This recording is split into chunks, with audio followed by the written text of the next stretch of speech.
Have you ever wondered why a staggering 92% of individuals never manage to achieve those coveted six-pack abs despite their persistent efforts?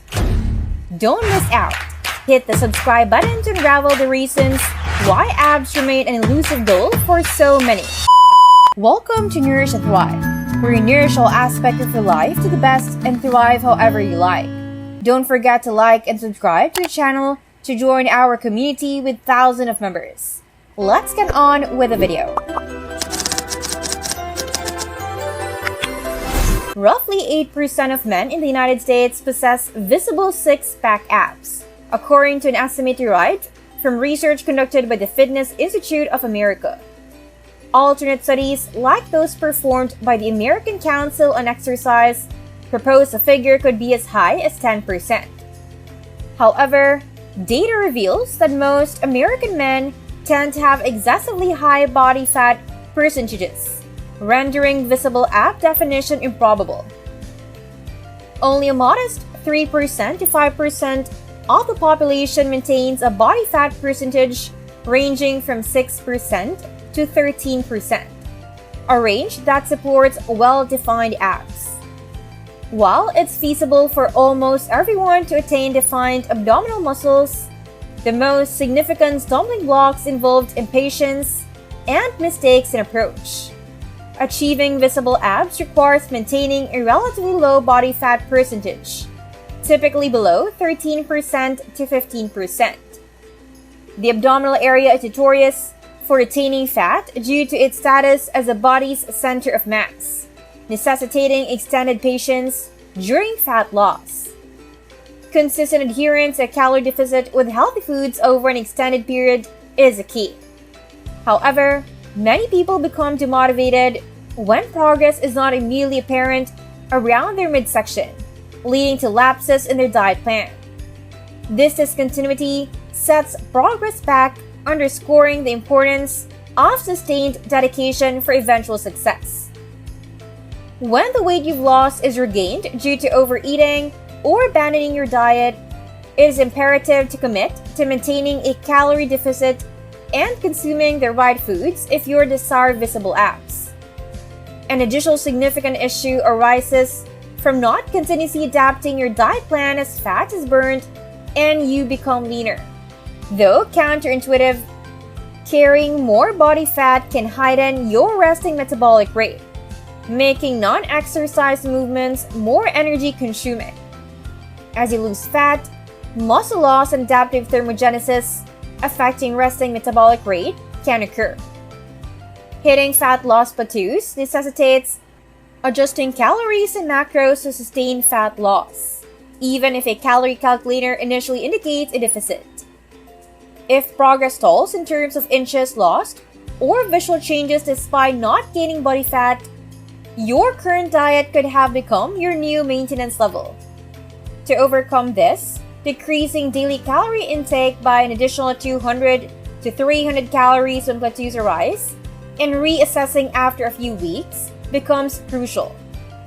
This iterative process is vital for breaking through plateaus and achieving a low enough body fat percentage to reveal six-pack abs, requiring several adjustments over time. Speaking about six-packs, there's another potential factor I need to discuss, and it's one that's beyond your influence: genetics. For certain individuals, obtaining visible six-pack abs might be physically unattainable due to the structure of the rectus abdominis muscle. Often referred to as a six-pack muscle, the rectus abdominis is actually a single muscle sheet, not separate muscles. The appearance of distinct muscles is due to tendinous inscriptions, tendons running between the muscle layers, and these formations are largely determined by genetics. Most people possess 3 to 5 tendinous inscriptions, which exhibit varying thicknesses, sizes, and even uneven arrangements. Consequently, while one person might exhibit symmetrical abs with a low body fat percentage, another with the same body fat percentage might only display a 4-pack due to these genetic variations. Therefore, aiming for an 8-10 or even six-pack should not be the primary goal. Regardless of how many blocks become visible, when you become lean, your focus should be on achieving a low enough body fat percentage to reveal any level of ab definition. Since you can't alter the number of tendinous inscriptions, comparing your abs to models with genetically distinct abdominal appearances is not productive. On a different note, what you have complete control over is progressively overloading and strengthening your abs over time. This is a significant error I frequently observe. A large number of men neglect training their abdominal muscles using free weights. While they endeavor to lift heavier weights for exercises such as squats, bench presses, and bicep curls, they approach ab training differently. The reality is that your rectus abdominis, like other muscle groups, responds positively to progressively heavier weights over time. Beyond reducing your body fat percentage, enhancing visibility also hinges on growing your ab muscles. This growth enables your abdominal muscles to emerge prominently and become more visible beneath the skin. Much like well-developed shoulders appear more rounded and defined than less developed ones due to progressive overload. Consequently, your aim should involve lifting heavier weights each week during ab exercises, focusing on multiple sets of 6 to 10 repetitions. Rather than relying solely on bodyweight crunches, this approach fosters effective ab muscle development. It is equally essential to steer clear of the common error of relying solely on compound exercises like squats and deadlifts for abdominal muscle growth. This represents another prominent reason why most individuals struggle to achieve visible abs for an extended period. The notion that a perfect six-pack can be attained indirectly through compound exercises stimulating ab growth has been debunked by research.